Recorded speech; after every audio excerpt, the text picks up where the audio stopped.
Hey friend, Black Girl Tech here. So in my last episode, we talked a bit about the benefits and perks of working as a developer and engineer in the technology industry. Now let's talk about some of the not so good parts. I started out the last video talking about, me being a black woman and oftentimes being the only black woman in the company or in the engineering organization. So the downside to that is being the only one in the organization or the company. Will oftentimes feel isolated, feel alone, and you have to kind of navigate that and get through those feelings of being the only one. There is sometimes a spotlight on you, or it may feel like there's more attention being paid to you because you're the only one. So oftentimes, again, it feels like you have to work twice as hard to be recognized, to be seen at different points. Sometimes you may feel like you have to fight to have a seat at the table when it comes to being influential in the company and having a voice and having a say-so in how the product is developed, or solutions being derived by the team, etc. Oftentimes culture fit is a mechanism that's being used by your peers, the hiring manager, to kind of assess whether or not, number one, they even want to hire you to begin with, number two, to keep you.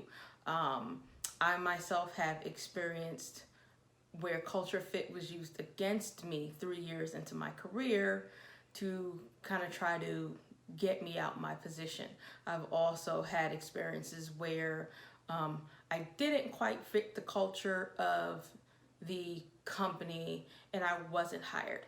So specifically for that example, I had gone for a job at a financial startup here in Atlanta, and it was kind of made clear to me the culture that this small team had.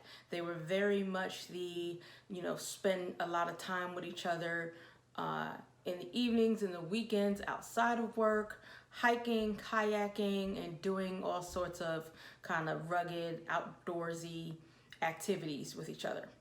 That's not me. I'm very much of, when 5 or 6 o'clock rolls around, I'm not trying to spend any more time with you guys than I have to. I have other things and hobbies and stuff that I'm interested in that maybe don't align with the rest of the organization and people. So that was something that was used to kind of ding me and count me out for being hired. And in that exact scenario, they actually hired one of my coworkers who worked with me at my current company, but she was a very good fit for them. Like, she was an avid biker. She was also a hiker. She kayaked. She had those rack thingies on top of her car, in the bike rack, to be ready for those activities, at any time. So they just saw her as a better fit. A lot of times culture fit to a lot of these panels that would be interviewing you will definitely revolve around, hey, do we see ourselves hanging out with this person outside of work? So that's one of the cons there. Another con, I think, would be sometimes the work-life balance isn't exactly ideal. You may be working long hours, be asked to work weekends, to get a product out the door for a launch, something along those lines.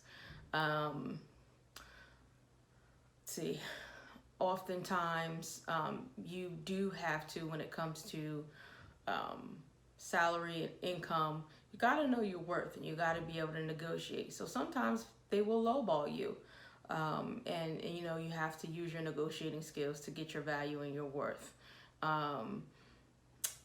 Other times it may be going into an organization and not having the right tools that you need to do your job, or maybe the code base is not quite at the quality that you would expect it to be for the policy, for the product rather, but you wouldn't know that until you got hired and actually got in there.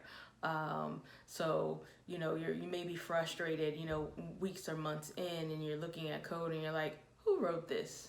Or maybe the processes and the systems inside the organization, again, aren't up to par, aren't what you would expect them to be. So you have to deal with workflow issues between, you know, the user experience department, the product management and project management department, and integrating with the engineering delivery portion of the product.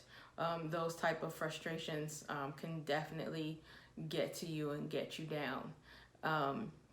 Overall, I would say there's more pros than cons than working as a developer and engineer. So just wanted to give you, you know, a couple of those. And it's not all peaches and roses like people, you know, say, but it's definitely worth it. And the good outweighs the bad, especially when it comes to being able to provide a better quality of life for yourself and your family, which ultimately is something we all want to do. So that's all for now. And again, leave a comment below, like my video, and if you like, head on over to my YouTube channel under the same name, Black Girl Tech, and subscribe to get daily updates in my feed on my videos. Bye.